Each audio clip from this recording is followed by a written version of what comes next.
So, hello my dear students, hope you all are well. So, today we are going to start very interesting topic of physics, very interesting topic of electrostatic, that is electric flux. बहुत मज़ेदार topic है बच्चों, बहुत ही मज़ा आता है इस topic को पढ़ने में और प्लस इसके न्यूमेरिकल्स करने में तो बहुत ही मज़ा आता है. Okay, so our topic is electric flux. ये आज का हमारा टॉपिक है. ठीक है, तो इलेक्ट्रिक फ्लक्स इसको शुरू करने से पहले मैं एक टॉपिक लेकर चल रही हूं, दैट इज एरिया. सभी को पता है क्या होता है एरिया, सभी को पता है ना. आज मैं एरिया नहीं, I am going to write area vector. सभी बच्चे सोचेंगे भाई एरिया वेक्टर कब से होने लगा, एरिया वेक्टर क्या चीज है. एक्चुअली यूजुअली एरिया हम स्केलर हम समझ में आता है, लेकिन कुछ कुछ जगह कुछ पर्टिकुलर पोजीशंस कुछ चीजें ऐसी होती हैं जहां पर हम एरिया को, जहां पे हम प्लेन की स्पेस की बात करते हैं, वहां पर हमें कहीं कहीं पर एरिया जो वेक्टर कंसीडर करना पड़ता है. एक्चुअली देखा जाए तो एरिया वेक्टर ही होता है. अभी आपको दिखाते हैं कैसे वेक्टर होता है. देखिए, एरिया वेक्टर पहले हमें सबसे पहले समझना है क्या होता है एरिया वेक्टर. चलिए, एरिया वेक्टर जैसे अभी मैंने बात की थी प्लेन की या स्पेस की, यहां देखते हैं. चलिए, यहां पर मैंने बनाया ये एक प्लेन, ये मैंने एक एरिया बनाया एक्स वाई प्लेन के अंदर. This is A B C and D. अब बेटा अगर एरिया वेक्टर है तो वेक्टर की क्या प्रॉपर्टी होती है? वेक्टर की प्रॉपर्टी होती है भाई वेक्टर की तो डायरेक्शन होनी चाहिए, है ना. तो इस एरिया की क्या डायरेक्शन होगी? एरिया को, अच्छा अगर ये मेरे पास एक एरिया है बेटा, अगर मुझे इसका एरिया निकालना है तो मैं कैसे निकालूंगी? इसका एरिया निकालने का तरीका है A B into B C. यही तो है. अगर मैं वेक्टर बोलूं तो A B cross B C, A B cross B C, है ना. तो अगर A B cross B C लिखूं तो what I should write, A B into B C. Cross है तो साइन थीटा, है ना. A cross B, A B sine theta, remember. तो साइन थीटा. अब आप देखिए इन दो वेक्टर्स के बीच में अगर मैं कहूं ए बी और बी सी वेक्टर है तो एंगल कितना बन रहा है? 90 डिग्री. और साइन 90 की वैल्यू क्या होती है? 1. तो अल्टीमेटली आ क्या गया हमारा? A B into B C. यही तो आ गया, A B into B C ही आ गया.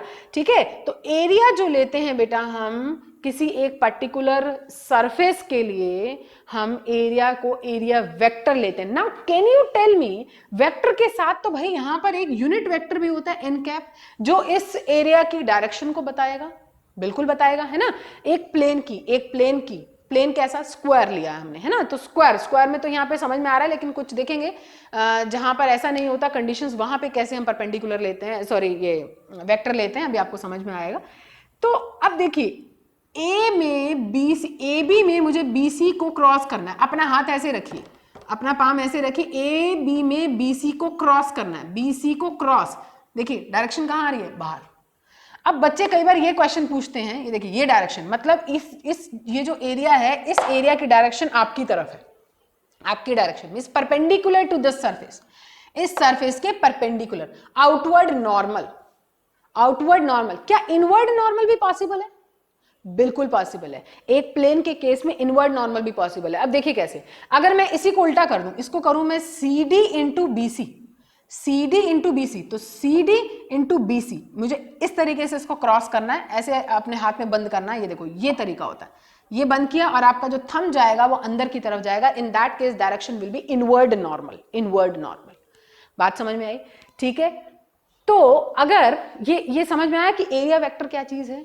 एरिया वेक्टर क्या है? किसी भी एक सरफेस के ऊपर, किसी भी एक सरफेस में जो एरिया है, बेसिकली उस सरफेस का जो एरिया है, that will be perpendicular to that surface.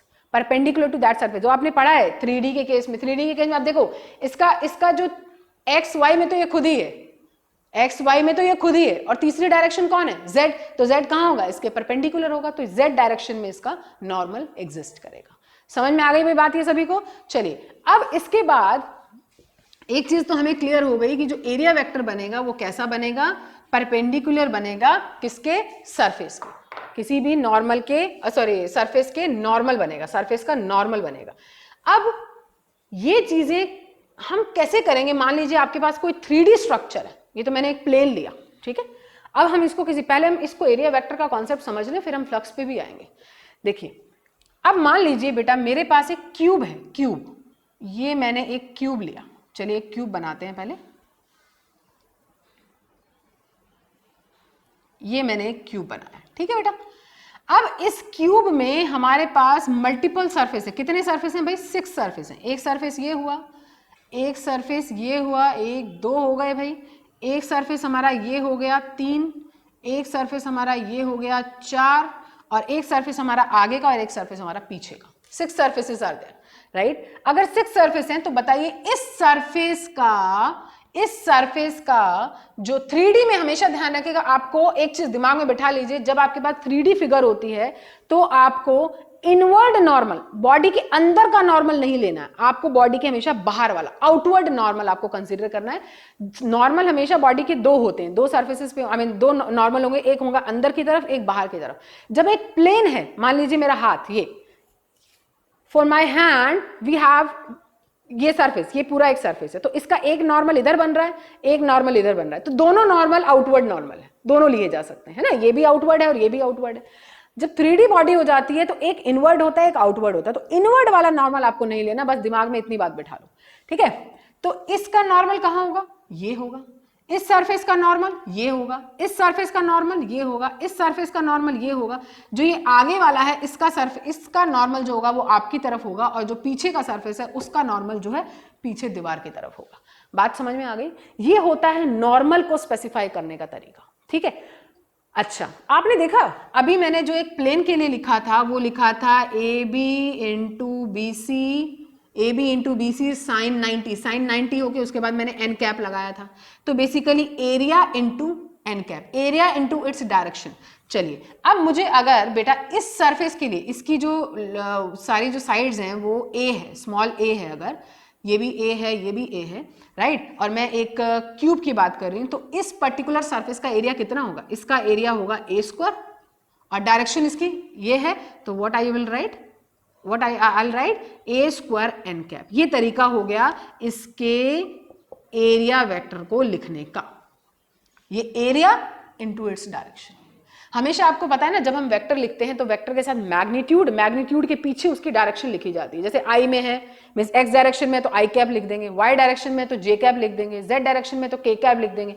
अब हमारे पास यहाँ एक्स वाई जेड की बात नहीं करें, हम जनरल सब डायरेक्शन की बात करें, तो जैसे हमने इसकी बात की तो इसको मैंने एन कैप लिखा, इसके लिए एन कैप लिखेंगे, इसके लिए एन कैप, इसके लिए, हर किसी की वो जो हर किसी का एन है वो अलग अलग है। बात समझ में आई, ठीक है। अब जैसे मान लीजिए, चलिए आपको एक सेक ऑफ कन्वीनियंस आपको एक बात बताऊं, ये कहाँ जा रहा है, एक्स में जा रहा है ना, एक्स पॉजिटिव एक्स में जा रहा है, तो मुझे यहाँ क्या लिखना चाहिए, आई cap.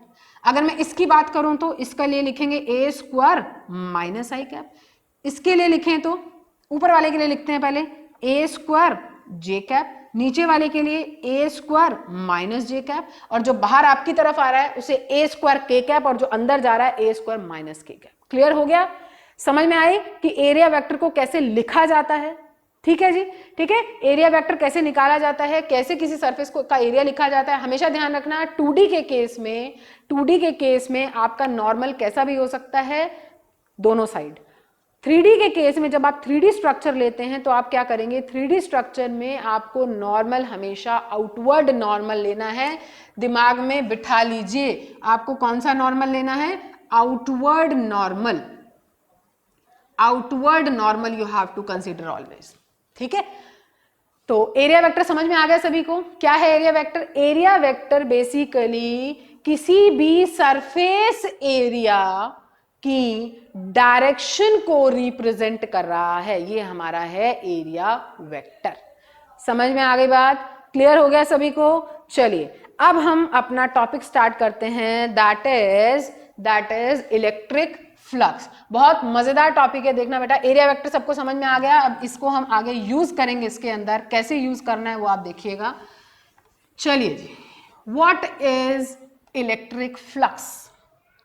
So number of electric field lines perpendicularly passing through an area, number number of field line passing, number of field line मतलब आपको एक नंबर की बात करें, that is means electric flux का मतलब क्या है, इलेक्ट्रिक फ्लक्स है number of electric field line, number of electric field lines. अब देखिए पासिंग, पास कहां से कर रहा है, इस किसी एक एरिया से, तो ये मैंने एक एरिया ले लिया, ये एक एरिया लिया, ठीक है। अब फील्ड लाइन आपको याद है जब हम आपको ये चीज मैंने बताई थी, जब इलेक्ट्रिक फील्ड लाइंस बताई थी कि इलेक्ट्रिक फील्ड लाइंस को, यूनिफॉर्म इलेक्ट्रिक फील्ड लाइंस को कैसे दिखाया जाता है, यूनिफॉर्म इलेक्ट्रिक फील्ड लाइंस को दिखाने के लिए हम क्या करते हैं, इक्वली स्पेस्ड फील्ड लाइंस बनाते हैं, इक्वली स्पेस, एक जैसा मतलब उसकी जो होनी चाहिए, जो स्पेस होना चाहिए उन दोनों के फील्ड लाइंस के बीच में बराबर होना चाहिए। तो ये जो है हमारा यूनिफॉर्म फील्ड लाइंस को रिप्रेजेंट करता है। तो ये यूनिफॉर्म फील्ड लाइंस है बेटा, यहां पर सपोज इस डायरेक्शन में फील्ड लाइन जा रही थी, ठीक है, और हमने इसके बीच में एक सरफेस एरिया मींस एक कोई बॉडी रख दी जिसमें से फील्ड लाइन पास होकर जाने लगी। अब कितनी फील्ड लाइन इसमें से निकल के जा रही है, 1 2 3 4 5 6 7 7 कंसीडर कर सकते हैं। तो हमारी 7 फील्ड लाइन इसमें से होकर जा रही हैं, तो इसका फ्लक्स कितना हो गया, इसका फ्लक्स हो गया 7। अब फ्लक्स को किससे रिप्रेजेंट करते हैं, फ्लक्स को रिप्रेजेंट करने के लिए हम एक सिंबल यूज करते हैं, इसे बोलते हैं फाई सिंबल यूज किया जाता है, ठीक है। अब बेटा इसी चीज को देख, इतना ही फील्ड है, फील्ड हमारा इतना ही है, और इसमें मैंने एक काम कर दिया, इस एरिया को छोटा कर दिया।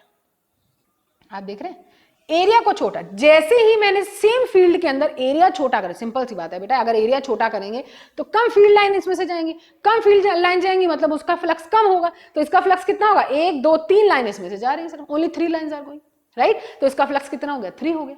अब इसका एक चीज हमारा कंक्लूजन यहां से निकल के आया कि एक तो हमारा जो फ्लक्स है वो सरफेस एरिया के ऊपर डिपेंड करता है, दूसरा अब जितना ज्यादा फील्ड होगा उतनी ज्यादा फील्ड लाइन होगी, जितना कम फील्ड होगा उतनी कम फील्ड लाइन होगी। तो दूसरी चीज जो हमारी होती है, फ्लक्स डिपेंड करता है ई के ऊपर भी डिपेंड करता है, ठीक है। तो ultimately what I should say कि हमारा जो फ्लक्स है वो 2 चीजों पर डिपेंड कर रहा है, वो 2 चीजें क्या है, एरिया एंड इलेक्ट्रिक फील्ड। तो अब इसके लिए बेटा डिपेंडेंसी तो हमने देख ली कि ये 2 वो चीजें हैं जिनके ऊपर हमारा फ्लक्स डिपेंड कर रहा है, एस और ई, एस मतलब सरफेस एरिया और ई मतलब इलेक्ट्रिक फील्ड, ठीक है। अब इसके लिए फॉर्मूला कैसे बनेगा, अब इसका फॉर्मूला समझते हैं कि इसके लिए कैसे फॉर्मूला बनाया जाए, क्योंकि कैसा इसके लिए जो फ्लक्स होता है, फ्लक्स का फॉर्मूला क्या हो सकता है, चलिए अब समझते हैं इसको।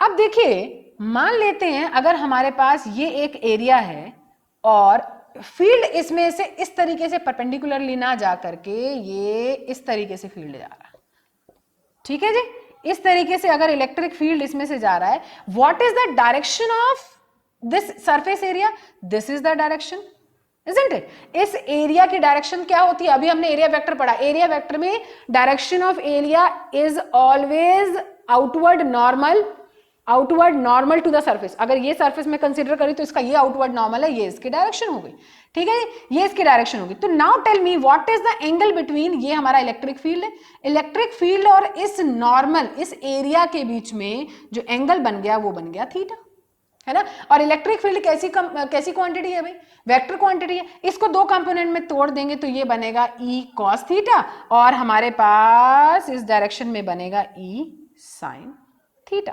नाउ E sin थीटा, और इस डायरेक्शन में और कौन है भाई, S अपने वेक्टर के साथ, S है अपने वेक्टर के साथ। अब वेक्टर तो इसकी यही डायरेक्शन हो गई, तो आपके पास इस डायरेक्शन में 2 चीजें बन गई, एक तो बन गया E cos थीटा और एक बन गया आपका S, ठीक है, ठीक है। S की डायरेक्शन ये है, ये इसकी डायरेक्शन हो गई S की।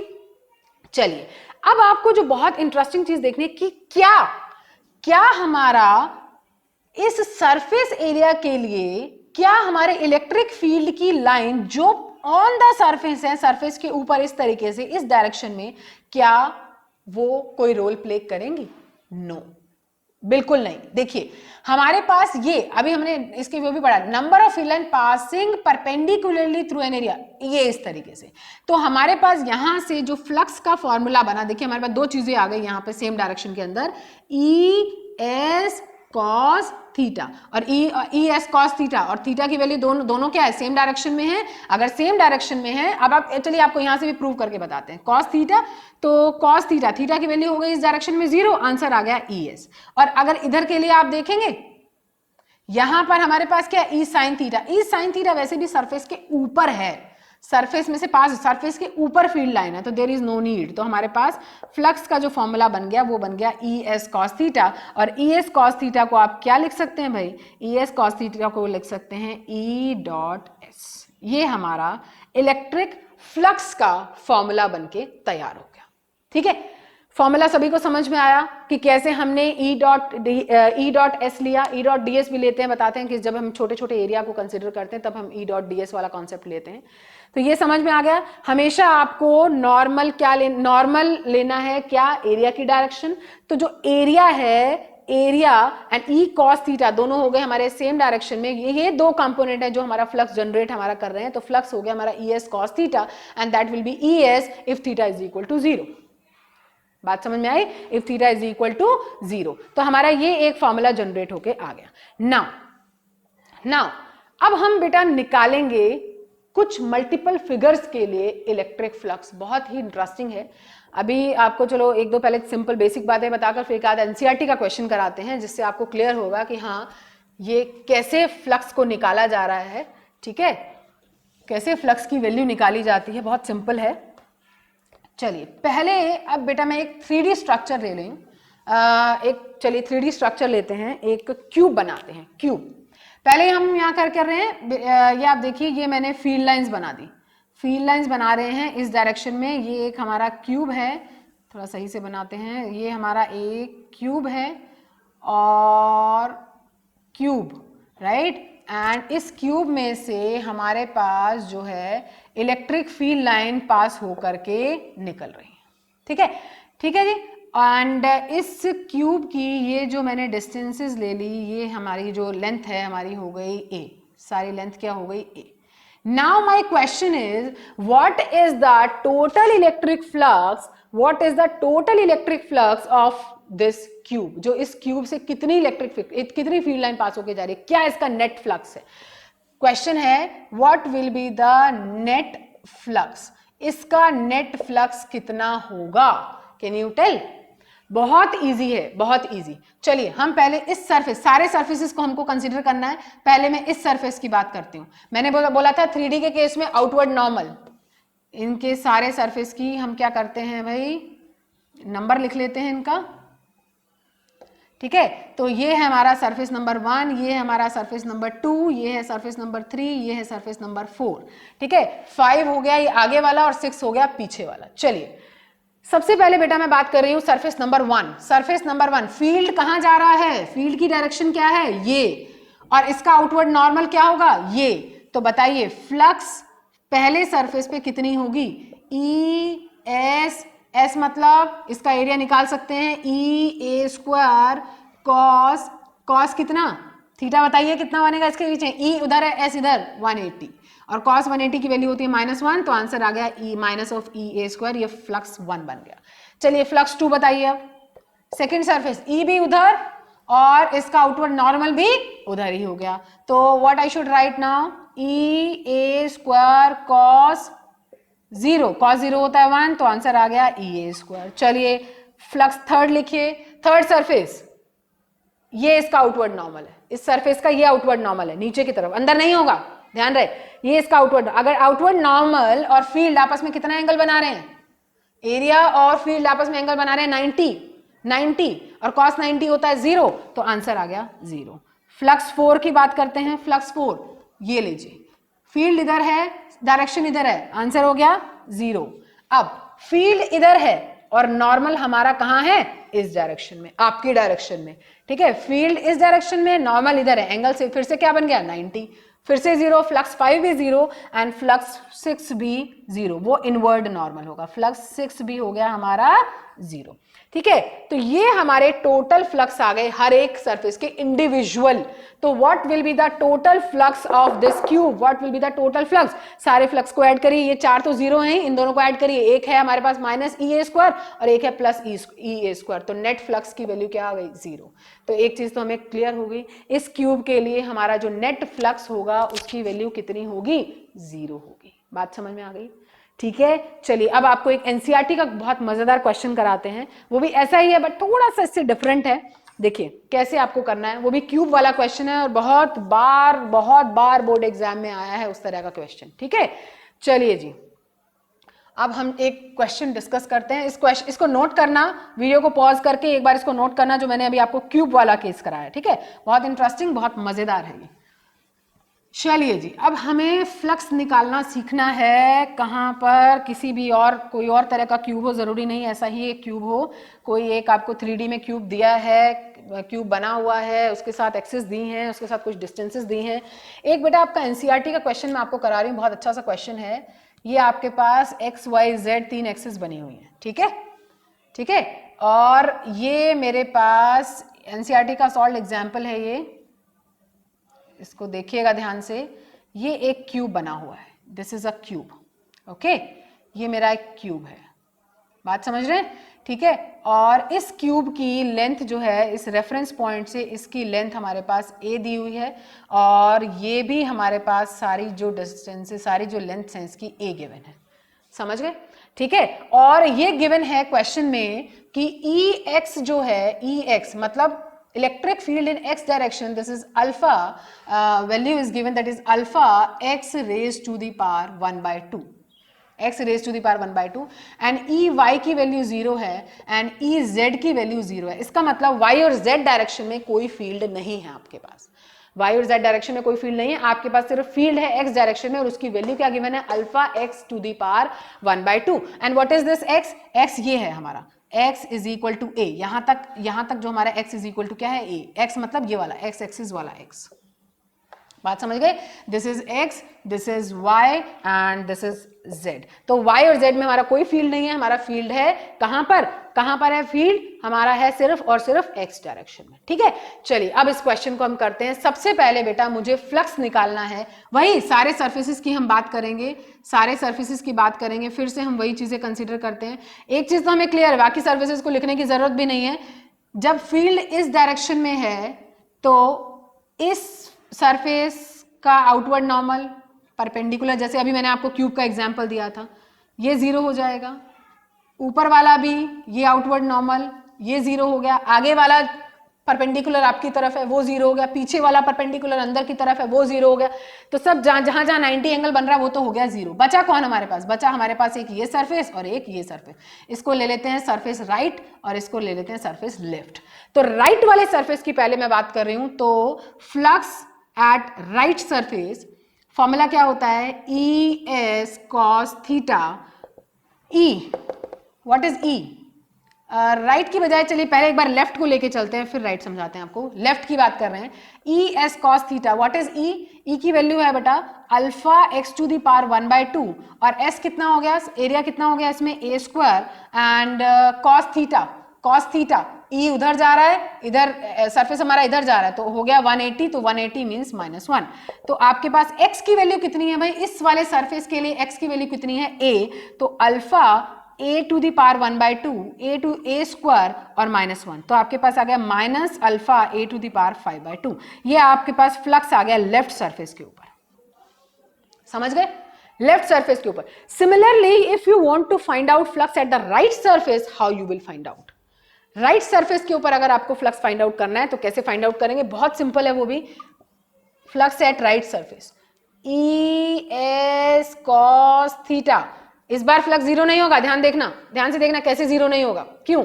क्योंकि यहां पर एक और a यहां पे ऐड हो रहा है। देखिए, तो राइट सरफेस के ऊपर अगर मुझे फ्लक्स लेना है तो what I should write, E की वैल्यू क्या है भाई, alpha x to the power 1/2, S हो गया a स्क्वायर, और कॉस सेम डायरेक्शन है, cos 0 की वैल्यू हो गई 1। तो हमारे पास हुआ अल्फा x की वैल्यू कितनी होगी यहाँ पे, a ये दैट इज 2a, तो 2a पावर 1/2 और a स्क्वायर। ठीक है, 2a power 1/2 and a square. What I should write now, right वाले सरफेस के लिए alpha √2 a to the power 1/2 और a स्क्वायर। तो what I should write, alpha a to the power 5/2 half plus 2 and √2। ठीक है, and √2, ये आ गई आपकी राइट सरफेस पे, और लेफ्ट सरफेस पे कितनी आ रही थी, ये दोनों को ऐड करते हैं, दोनों को देखते हैं कि नेट जो हमारा फ्लक्स कितना निकलेगा, दोनों का नेट फ्लक्स मैं निकाल रही हूँ, flux will be equal to flux at the left plus flux at the right. तो लिखते हैं जरा राइट वाले के लिए पहले, alpha a⁵ 5/2 and √2 minus alpha a⁵ 5/2, alpha a⁵ 5/2 common आ रहा है, a⁵ 5/2 अंदर बच रहा है √2 माइनस 1। ठीक है, ये आपका आ गया फ्लक्स। बात समझ में आई? ये फ्लक्स आ गया किसके लिए, इस क्यूब के लिए, जब हमारा क्यूब रेफरेंस पॉइंट से a डिस्टेंस पर रखा हुआ है और उस क्यूब की अपनी जो लेंथ है वो भी सारी a है। ठीक है, ये क्वेश्चन अभी वैसे कंप्लीट नहीं हुआ है एनसीईआरटी के क्वेश्चन के हिसाब से, वैसे तो हमने फ्लक्स निकाल लिया, खत्म हो गई बात। अब जैसे एनसीईआरटी के अंदर अल्फा और ए की वैल्यू गिवन है, वो आप पुट करके निकाल सकते हो। ठीक है, ये तो रैंडम, मैंने सिर्फ रैंडम वैल्यू लेके आपको बताया है। ठीक, उसके बाद दूसरी चीज, उसमें चार्ज निकालना भी पूछा हुआ है, तो वो चीज अभी हमने नहीं पढ़ी है, उसके लिए हमें पहले गॉस लॉ पढ़ना पड़ेगा। गॉस लॉ समझेंगे, वो इसके बाद है नेक्स्ट टॉपिक इससे, तो पहले हम गॉस लॉ समझेंगे, गॉस लॉ समझ करके उसके बाद इस क्वेश्चन का एक छोटा सा पार्ट और है, वो इसी के फर्दर आगे हम निकालेंगे। ठीक है, तो ये हमने क्या निकाला, नेट फ्लक्स, मींस अब आई थिंक सभी को फ्लक्स निकालना तो आ गया होगा कि फ्लक्स कैसे निकाला जाता है। समझ में आ गई अच्छे से, सभी को क्लियर हुआ भाई? Okay, so this was about how one can find out electric flux, how you can find out electric flux for any surface. ठीक है, सबसे मोटी मोटी बातें जो आपको याद रखनी है वो ये कि आपको एरिया वेक्टर क्या लेना है, आउटवर्ड नॉर्मल लेना है, ES cos थीटा, थीटा की वैल्यू कैसे लेनी है, पॉजिटिव कब है, नेगेटिव कब है, वो आप सरफेसेस के हिसाब से देख लेंगे, 90 कब है वो आप सरफेसेस के हिसाब से देखेंगे। ठीक है, so these are some question and this is the topic that is electric flux that we have covered today. So I think this is sufficient for today, और in the next class we'll continue a little bit about the flux and then we'll jump to the Gauss law. Gauss law is very very important, a very interesting topic that we'll discuss in next class. Okay, my dear students, take care, bye bye.